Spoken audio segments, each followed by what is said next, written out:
大公子，让我帮你好吗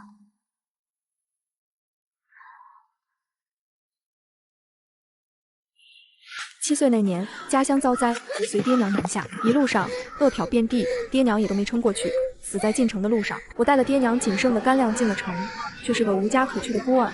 最难的时候，是崔家周鹏的一口粥就活了我。崔老太太人善，见我无依无傍，便收了我在院里，做了一名粗使丫鬟。我因此活了下来，在崔家一待就是8年。崔家的日子过得很好，崔家主子皆良善，从不苛待下人，尤其是崔老太太，更是我见过最菩萨心肠的人。有一回我在后院悄悄祭奠双亲，被人发现，本是犯了大忌讳。老太太得知后，却未降责罚，反倒怜惜这孩子不易，你们往后多照顾他些。每逢生辰，房中必有老太太赏的2身新衣裳。及笄那日，老太太赐了我一根金钗，亲手替我挽发。好孩子，你是我院里看着长大的，也算是半个崔家的孩子。我感慨自己命好，能在落难时碰上崔老太太这样的人，只可惜天有不测。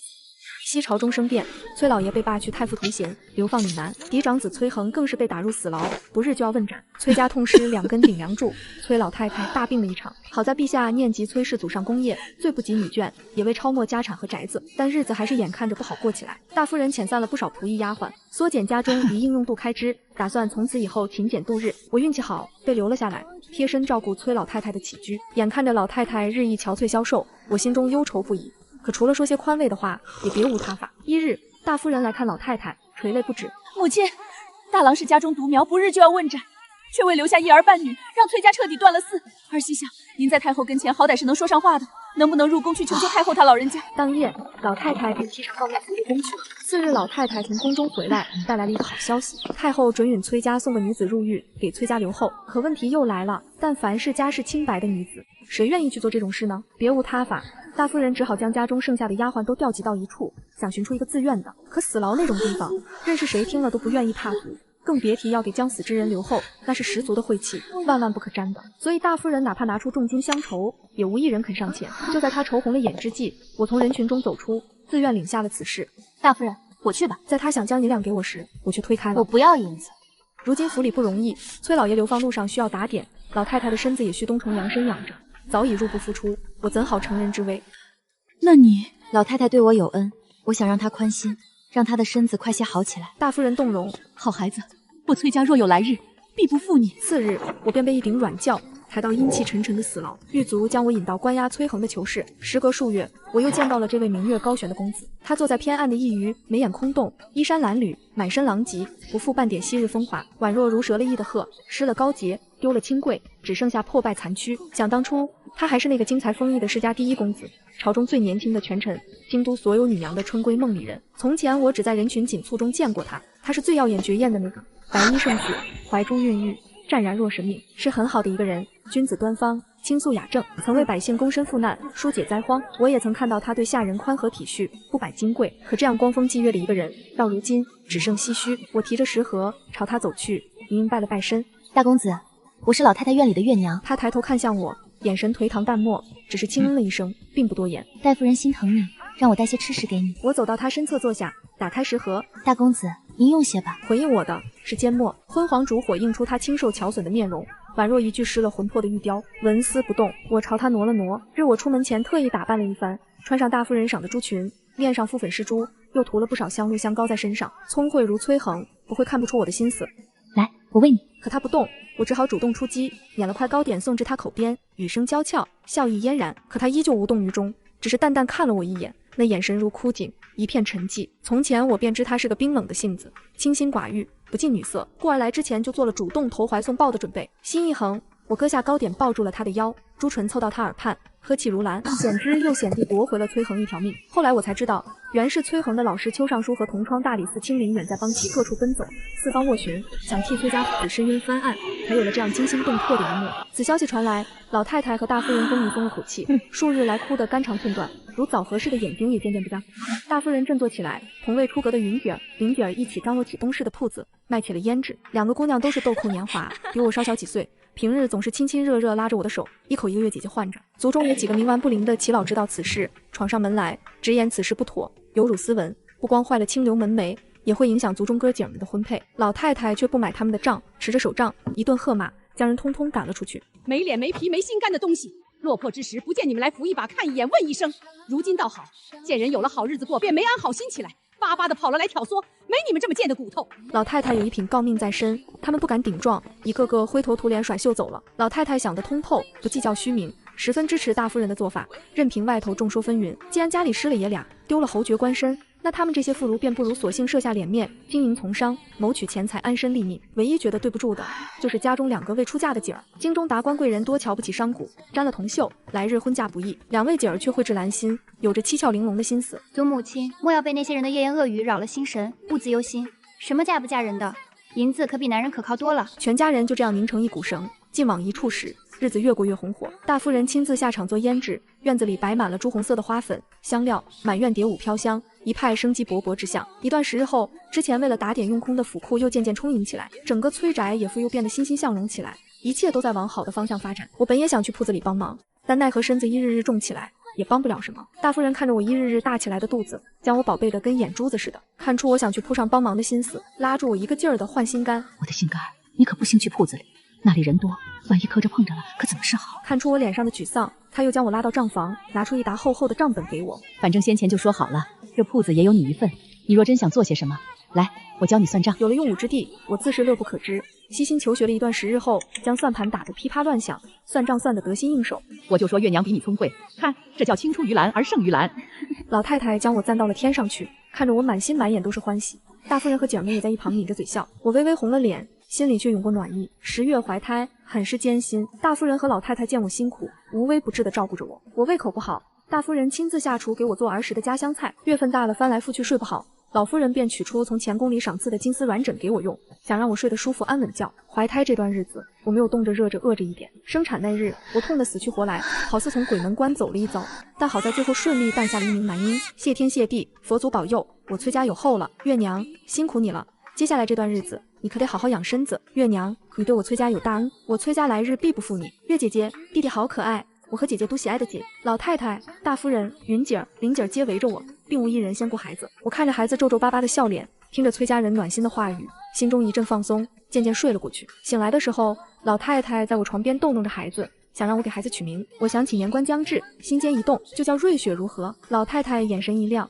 抚掌笑道：好，就叫瑞雪。瑞雪兆丰年，事事皆如意。瑞雪一日日长大，很快就到了来年开春。我的月子在老太太和大夫人的悉心照料下做得极好，半点病痛都没落下。日常除了带孩子，还是会去账房清算账目。大夫人常笑我是个劳碌命，闲不下来，不会享清福，我却乐此不疲。瑞雪长到1岁时，家中正好在办抓周礼，宫里却突然传来好消息，说是广平将军通敌叛国一案得以沉冤昭雪，为其发声而受牵连的崔家父子也因此获赦。圣上心存愧疚，不仅让2人官复原职，还都升了一阶，官拜宰职。大理寺清林远热泪盈眶带来这个好消息的时候，奶白团子似的瑞雪方巧抓起一锭金灿灿的大元宝，全场人都笑得落下泪来。我知道此时已是拨开云雾见月明，轻舟已过万重山。天色淡清之时，我已孤身来到了渡口，等着坐船南下。手中这些年攒下的积蓄不少，足够我在江南置办宅铺，安度余生。可想到小小一团的瑞雪，还是不由红了眼眶。即将登船之际，突有一辆马车破开小雾，朝我疾驰而来。车上传来一道清亮的女声，划破晨曦的寂静：月娘，别走。我听出那是大夫人的声音。没多时，马车停下来，阔阔江风中，大夫人携着老太太和一双姐儿齐齐下了马车。月娘，你这样一声不吭的走，是要让我和老太太伤透心吗？我早已红透了眼眶。老太太走到我身前，拉住我的手：好孩子，我知道你在顾虑些什么，祖母早已为你想好了周全之策。祖母，我听她如此说，略有迷茫。她捧起我的手，露出腕上那只通体翠绿的镯子。好孩子，你可知这玉镯是我娘家世代祖传之物，你收了我的镯子，便是我认下的孙女，往后你就记在我儿媳名下，做我崔家的义女，好吗？大夫人一道：女儿，我从前便说了，崔家若有来日，必不负你，你岂能让母亲做个言而无信之人？说着说着，她眼眶红起来。你这样好的一个孩子，我和老太太如何舍得你走？更何况我们全家早已将你视作至亲，你若走了，我与老太太的心都碎了，还如何能活得长久？我一时动容，情难自抑，喉头哽咽。2位姐儿都来扯我的衣袖，落泪哽声：月姐姐，求你了，留下来吧。是啊，我们早就把你当成一家人，你就是我们的亲姐姐。我泪如雨下：祖母、母亲、妹妹，我不走了，我留下来。大夫人一边拼命颔首应声，一边落泪不止。老太太拥着我，一口一个心肝叫着。大夫人和2位姐儿也与我抱在一起。丹水汤汤，旭日初升，照亮这人间一抹暖色。崔恒从狱中出来那日，老太太特地举办了家宴，为他接风洗尘。崔老爷也正从岭南赶回来。算算日子，约莫半月后便可归家，全家都沉浸在一片喜气洋洋中。家宴上，我再次见到了崔恒。这2年的牢狱之灾让他身形轻癯了不少，但洗去尘泥，换上新装，很快又变回了从前那个元辰李兰的世家公子，只是眉眼间多了几分沧桑孤寂，一种镌刻入骨髓的清寒。老太太引我与他相见时，他一袭月袍，神衣明秀，清俊如玉。我行至他跟前，脸认屈膝，兄长万福。老太太慈爱道：月娘如今是你的义妹，往后你需多加照拂。崔恒清灵的凤眸望向我，眸光淡淡，漆黑的眸底遍布清神色。孙儿谨记，乳娘抱来瑞雪。小家伙软软绵绵一团，看看崔恒，又看看我，咯咯咯笑个不停。崔恒风雪化成的眉眼融成了温水，将孩子抱在怀里，满目柔光。我心中也软得不成样子。崔恒爱孩子，来日瑞雪跟着他，我也能放心。老太太看着崔恒，一脸慈容，笑道：月娘是女子，来日定是要外嫁的，瑞雪还小，需要人照顾。恒儿，你也老大不小了，若是有中意的姑娘，大可同祖母说，祖母给你上门提亲去。对了，上回入宫，太后娘娘说那昭宁郡主钟情于你，不知你是否？话未说完，就被崔恒打断。孙儿无意。老太太被他呛住，却也不恼。她知道自己孙子的性子，对女色素来不喜，故又把话头转了。你不操心自己，那我可要托你操心月娘的事了。月娘如今18了，是大姑娘了。恒儿，你官场上同僚朋友多，俗话说得好，肥水不流外人田。若有相貌出挑、人品贵重的，可要给月娘好好留意。祖母，我闻此言，双颊顿生绯红一片。崔恒却未应声，一双深邃如潭的凤眸盯着堂中虚空处，黑沉沉的，不知在想些什么。我与崔恒的再度见面，在老太太的一番调动下，倒是并无窘迫。不过老太太的一番话倒是提点我了，我定然是要嫁人的，否则来日等崔恒娶了妻，崔府有了新的当家主母，瑞雪有了新的母亲，我却还赖在崔府不走，总归是不好。平白惹人膈应，既然一定要嫁人，那还不如早点相看起来，多方考量，慎重择选，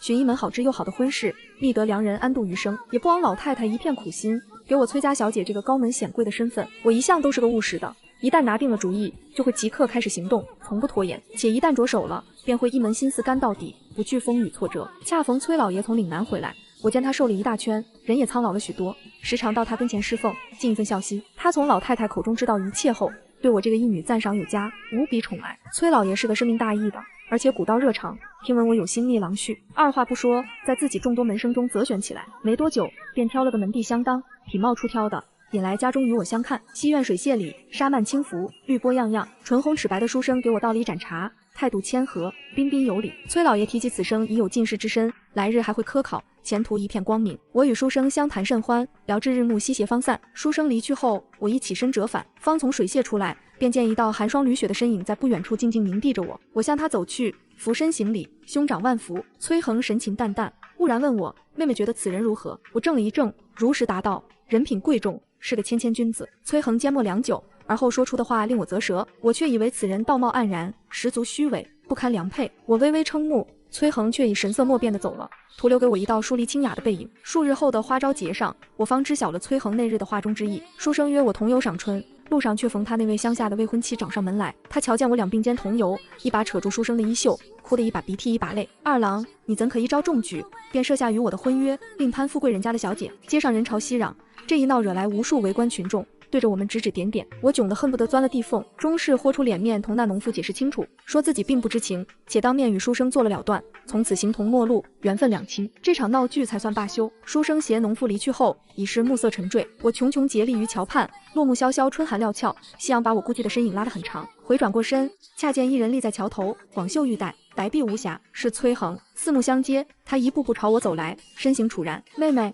我来接你回去。马车里，我与崔恒相顾无言，可脸上的落寞却藏不住，说到底也是倾注了心思的，到头来却弄成这样，说不烦闷是假的，可是心里不痛快。崔恒见我闷闷不语，开口疏解，何必对这样的伪君子上身？这天底下好儿郎千千万，妹妹为何不看看旁人？我颔了颔首，他见我身上穿的单薄，伸手取下车壁上的长衣披在我身上，还从车座下取了个暖炉塞在我手里，别冻坏了身子。我感受到满身温暖，对崔恒感激一笑，默了一瞬，问出一句，那兄长可愿为我另觅良人？许氏见我得寸进尺，给点颜色就赶开染房。崔恒的脸色霎时暗沉了下去，先前的温润顿时消散了个干净，眼神更是冷得似淬了冰雪。我不由微微缩了缩脖子，心下暗自诽道，不帮就不帮，何必黑脸？虽然与那书生告了吹，但我这人做事一向有恒心，所以在寻觅夫君这件事上也不会轻言放弃。就像先前在牢狱中，我在崔恒那再三受挫也未气馁，而是一鼓作气，愈战愈勇，才最终折下了这朵高岭之花。回想起昔日与崔恒那场风月，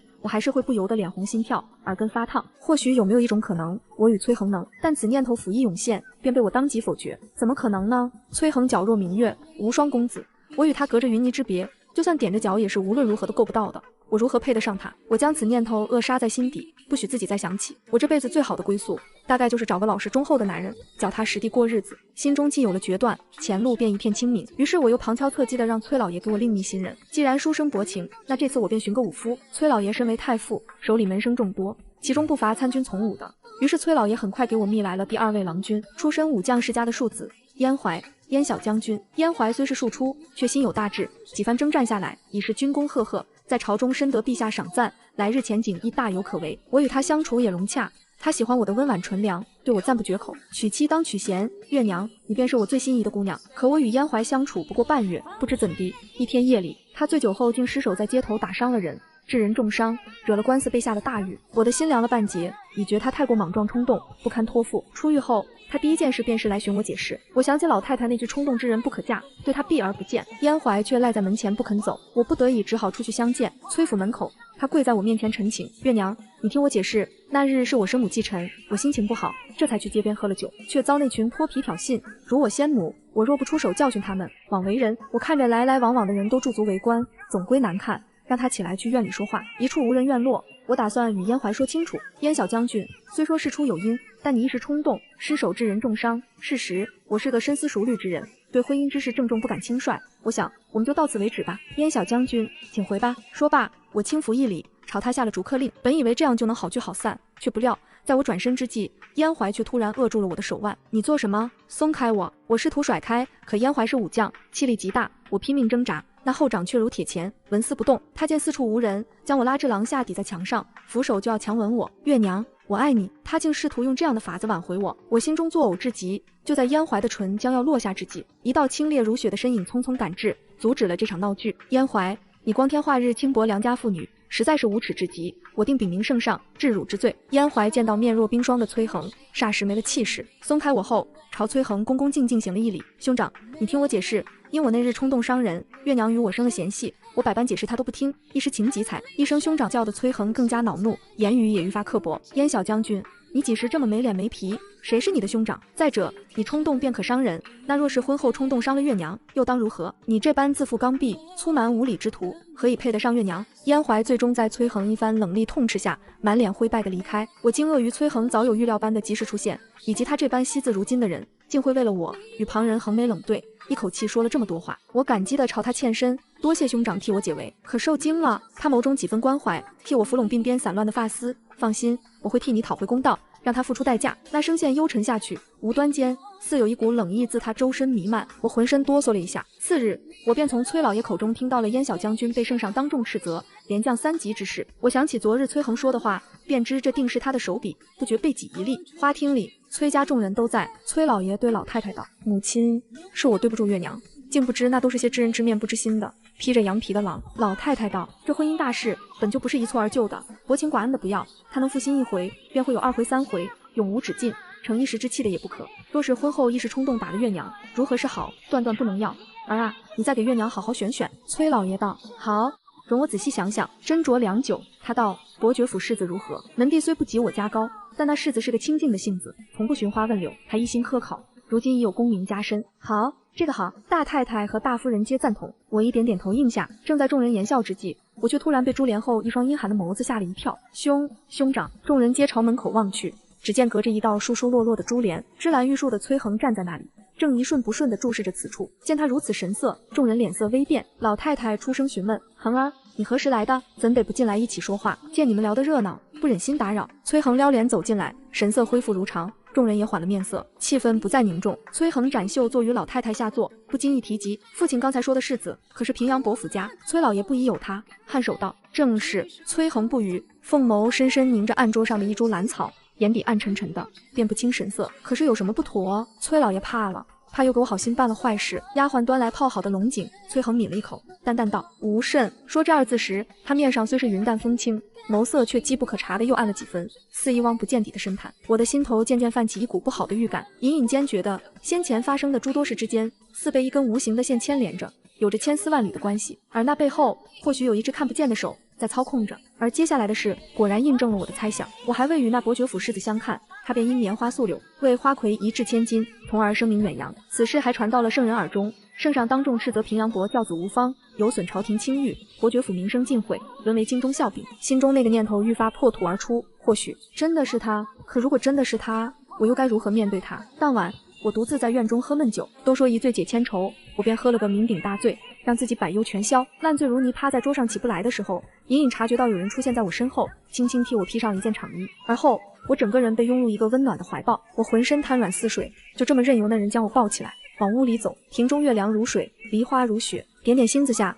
我朦朦胧胧辨出那人样貌，姿容清俊，君子如玉，谪仙一般。屋内烛火微蕤，他将我抱到榻上，轻轻盖好被巾，掖好被角。我的意识因醉酒模糊成一片，云里雾里间，额上凸被柔软贴触，一片湿如。选我不好吗？月娘若有似无的叹息在我耳畔响起。次日天明，我浑浑噩噩从梦中醒转，宿醉犹在，脑中一片混沌，昨夜种种化作零星的碎片涌入脑海，断断续续，模糊不清，让我分不清是现实还是梦境。那个人当真是崔恒吗？可越仔细回想，脑子就越乱，到了最后头疼欲裂，我不敢再去想。方巧公主府递来马球赛的邀帖，我决定出去散散心。云姐儿和玲姐儿随我同去。马球场上，我本只想看个热闹，两位姐儿却拖着我一同上了场。两位小姑奶奶，我哪里会这个？你们饶了我吧。这些高门世家的游艺，我在崔家这几年虽学过些皮毛，但段段是不精的，如何能上场比赛？但他二人却已替我寻好了帮手，笑吟吟道：“两两一对，你是凑数的，林远哥哥才是今日的主力。”我回身看见一位翩翩君子，紫衣墨发，意气风发，是崔恒的同窗好友。大理寺卿林远替崔家父子翻案一事上，他与崔恒的恩师邱尚书功劳最大。他翻身上马，大大方方向我递出手，既是比赛，就是讲一个无拘。月娘上来，我带你赢。那头玲姐和云姐已然同成一齐，笑容明媚，蓄势待发。今日我们四个杀他们的片甲不留，将那彩头赢下。我见状也无甚扭捏，握住林远的手，让他将我拉上马背。一场马球赛打得酣畅淋漓，球杆飞扬，风声在耳畔呼啸，将我这么多日来烦郁的心结尽数开解。最后我们四人竟真的一鼓作气拿下了头筹。观众席上掌声雷鸣，一片沸腾，却有一道冷冽刺骨的目光与周遭格格不入，一直悄然凝望着我。我浑然未察，身前两位姐儿叽叽喳喳：“月姐姐，你那最后一球当真是神了。月姐姐，没想到你在打马球上竟有这般天赋。”天色不早，飞鸟归巢，人群散场。林远提出要送我们回去，一路上他看我的眼神多了几分欣赏，几分温柔缱绻。两位姐儿相互对视一眼，寻了借口不与我们同路。他二人如同脚底抹油跑得飞快，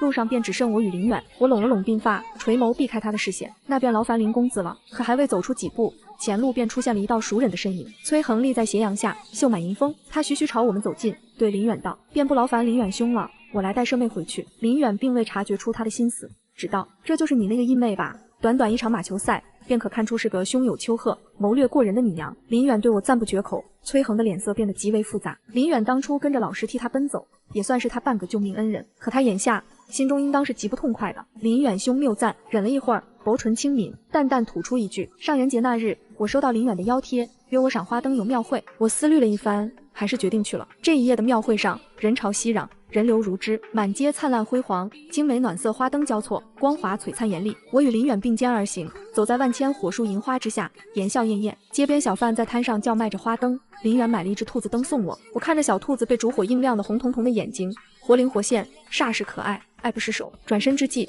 正见林远戴着买来的人偶面具与我逗乐，不由笑得眉眼弯弯，头上不摇乱颤。可不知是不是错觉，我总觉得身后凉飕飕的，好似一直有一双躲在暗处的眼睛在阴恻恻地盯着我。这种强烈的直觉让我猛然回头朝那暗巷望去，可那巷子里空空荡荡，什么也没有。怎么啦？林远见我好似心神不宁，问道。没什么，是我想多了。我告诉自己别乱想，又跟着林远高高兴兴逛起了灯会。我朝民风开放，不设宵禁，又逢上元佳节，更是一整夜的热闹。灯火煌煌的廊桥上正在举办猜灯谜的活动，彩头丰厚，因此吸引了不少人。远远看去，人头攒动。我与林远过去凑热闹的时候，方巧碰到了熟人，而这熟人不是别人，正是崔恒。此刻他并非独身，身边站着一名我并不认识的女郎。那姑娘生得清丽脱俗，一袭华裙下身姿娉娉婷婷，恍若神仙妃子。她挽着崔恒的胳膊，一口一个恒哥哥叫着，格外亲昵。两人一个如日如月，一个神姿高彻，真是一对璧人。阿恒，郡主，当真是巧，竟会在此地碰到你们。经林远介绍，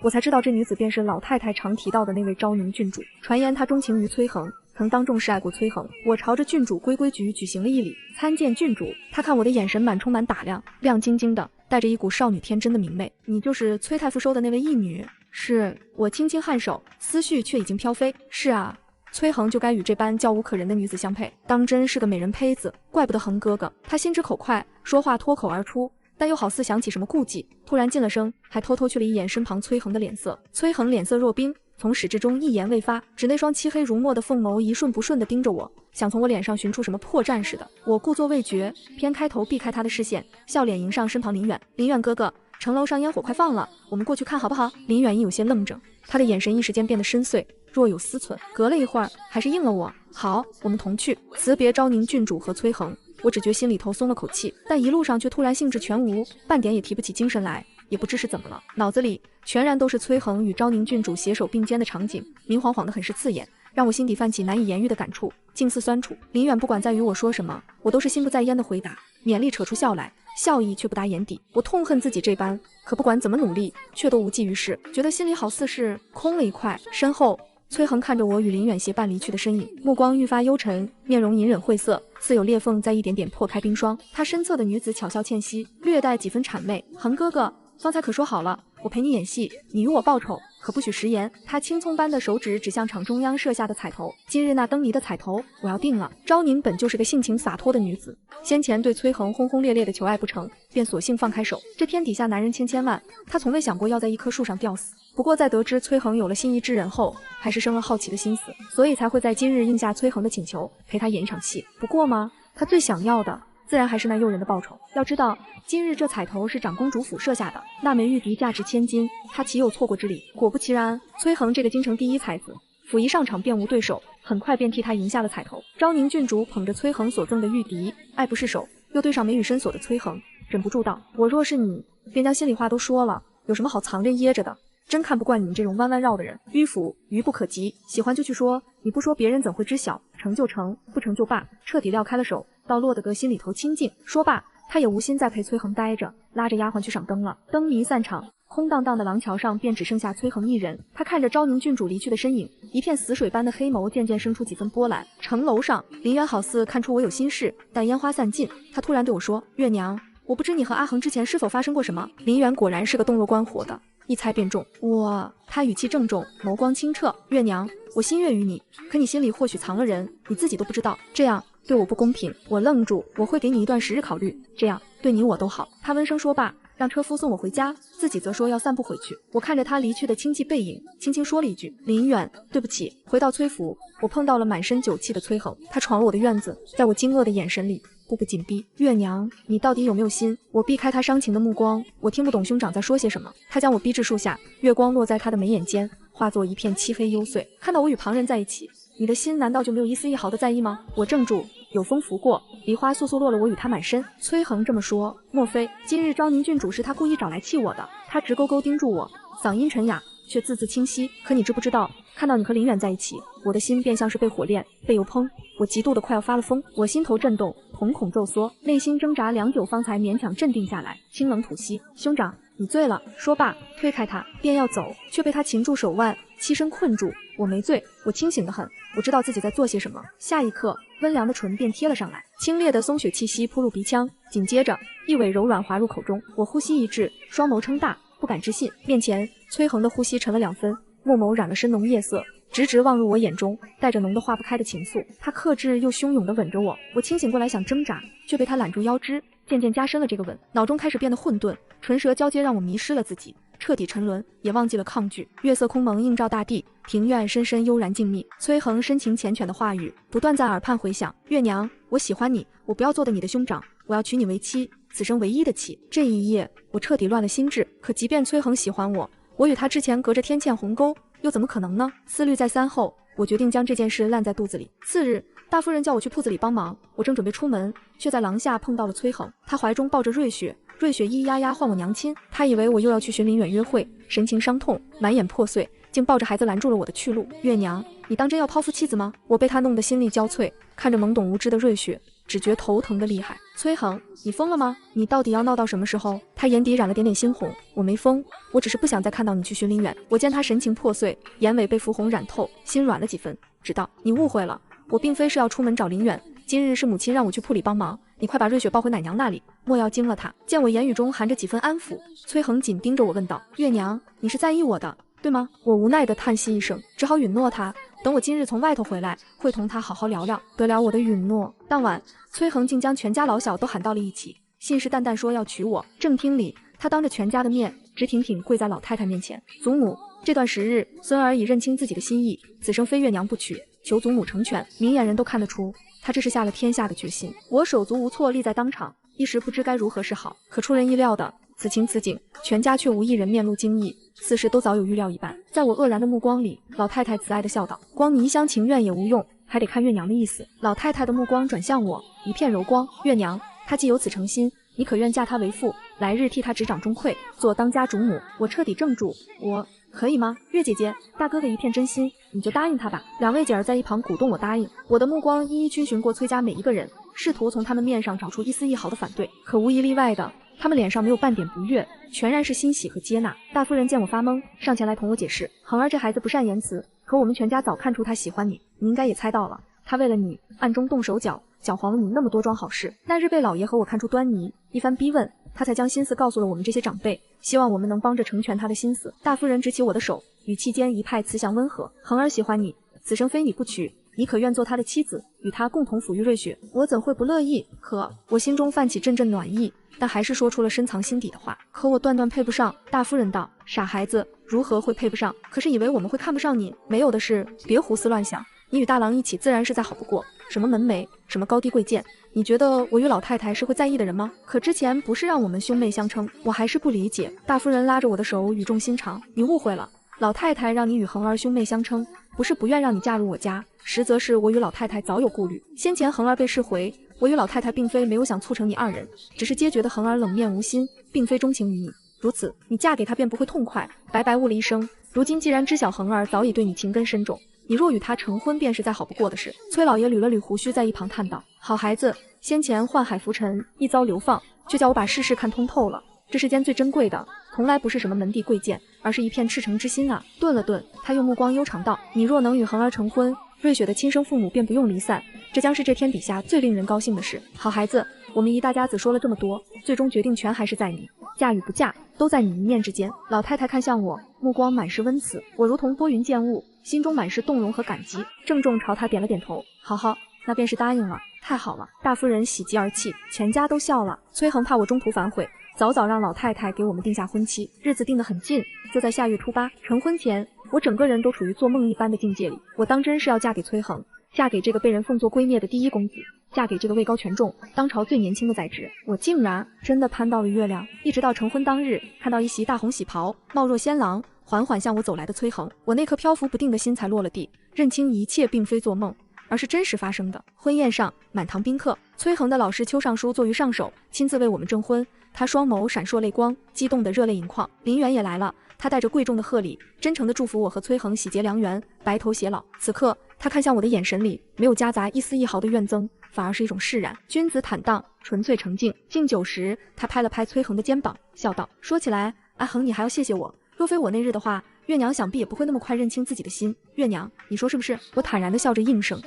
崔恒恭恭敬敬朝他做了一礼。林远兄大恩大德，我永世不忘。同席的郡主见此一幕，发出一阵清越笑声。你这么一说，本郡主倒是想起来了。崔恒，本郡主那日的话，想必也是点醒了你吧？否则你怎会这么快捅破窗户纸，抱得美人归？说吧，这次你又用什么酬谢我？先说好，我此番可是对你有了大恩，你可不能敷衍打发，须得是及得上那日玉笛般的贵重物才可。周遭之人皆哄笑，我看郡主80%是掉进钱眼里出不来了。林远展颜笑道：我说呢，原来那日阿恒你是故意找的郡主来。话至一半，又被崔恒的眼神所阻，咽了回去。哈哈，是我多言了，我自罚一杯。他举起银壶斟了一杯酒，敬给昭宁郡主。郡主，既然咱俩都是大功臣，那不如咱俩喝一杯。昭宁郡主狡黠挑眉，对上林远深邃含笑的眉眼，一杯怎够？要多几杯才尽兴。酒宴结束，已近夜半，到了洞房合卺之时。今日的崔恒较平常更为屹立夺目，一袭飞袍，荆棘艳极，狼艳独绝。莹莹烛火下，那双丹凤眼里满是潋滟清辉，长睫纤长分明，如勾魂摄魄的妖孽，叫人一眼就沉湎。喝完合卺酒，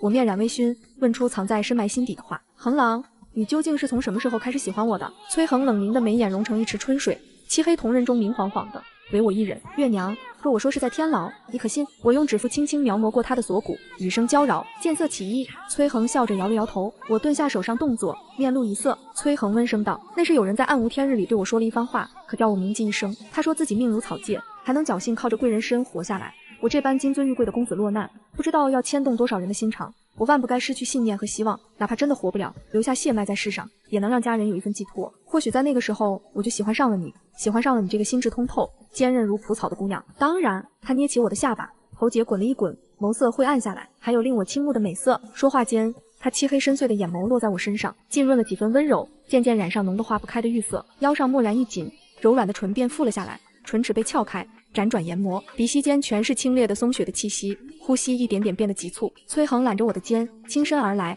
将我轻轻压在榻上，帐幔被拂落，遮蔽这方旖旎的天地。又是一年除夕之夜，崔府张灯结彩，大红灯笼挂满了廊檐，映得满院暖意融融。正堂内，铜盆里的银炭烧得正旺，噼里啪啦的响着，驱散了冬夜的寒冷。全家人围坐在铺着红毡的八仙桌旁，桌上摆满了精致的年食、酥酪、蜜饯、腊肉、饺子，一应俱全，热气氤氲着，年味飘香。老太太坐在上首，看着瑞雪在屋里咿呀呀地跑来跑去，眼中满是慈祥笑意。大夫人坐在她身旁，脸上亦是温婉和煦的笑。恒儿今日准备了烟火庆祝，母亲，你一会儿就瞧好吧。当年流放岭南，可比现在苦多喽。崔老爷坐在廊下，给玲姐儿和云姐儿讲当年流放路上的事。那岭南的瘴气重，路又难走，一路上吃了不少苦头，可也见了不少稀罕景致，有那会发光的萤虫，一到夜里就像满天星子飘在空中，还有那结着红果子的相思树，漫山遍野都是。崔老爷说的绘声绘色，两个姑娘听得目不转睛，频频点头，时不时发出几声惊叹。庭院里满是欢声笑语，瑞雪从屋里跑到院子撒花，后跟着几个照看的丫鬟，